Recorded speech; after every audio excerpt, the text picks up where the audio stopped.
তো আজ আমি আলোচনা করব হসপিটালে বেশিরভাগ ক্ষেত্রেই সিভিপি লাইন ইউজ করে আইসিইউ বা সিসিইউতে বা ওটিতে। তো সিভিপি কি সেন্ট্রাল ভেনাস প্রেসার, এটা একটা প্রসিডিওর হসপিটালে কমন একটা ইউজ করা হয়ে থাকে।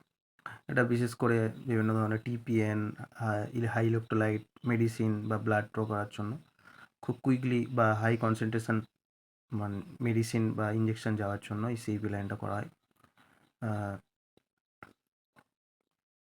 ফ্লুইড ফ্লুইড ব্যালেন্স মনিটরিং এবং হিমোডাইনামিক মনিটরিংয়ের জন্য করা হয়। তো এই সিভিপি লাইন হচ্ছে central venous pressure. Normal pressure কত থাকে? নর্মাল প্রেসার থাকে 2 to 6 mmHg।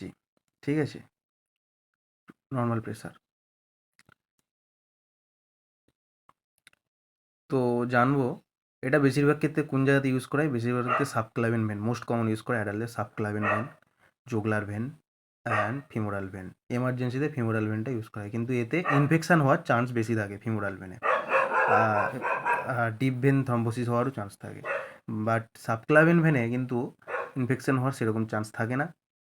নিউমোথরাক্স হওয়ার চান্স নিউমোথরাক্স হওয়ার চান্স থাকে নিউমোথরাক্স হওয়ার চান্স থাকে বাট এটা বেসিক্যালি ইউজ করা হয়, এটা 10 লেনবার্গ পজিশানে ইউজ করা হয়। এটা বেসিক্যালি ওটি আইসিইউতে পারফর্ম করা হয়।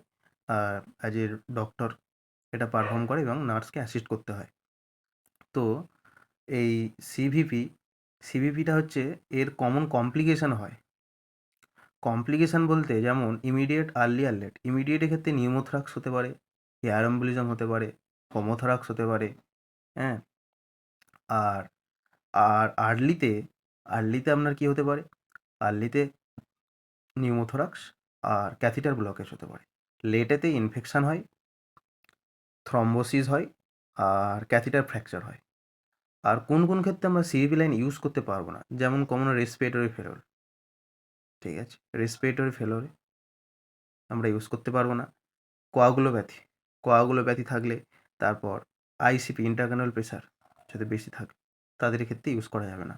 তো অবশ্যই ভিডিওটি ভালো লাগলে শেয়ার করবেন এবং আরও এরকম ভিডিও পেতে ফলো করবেন। Thank you.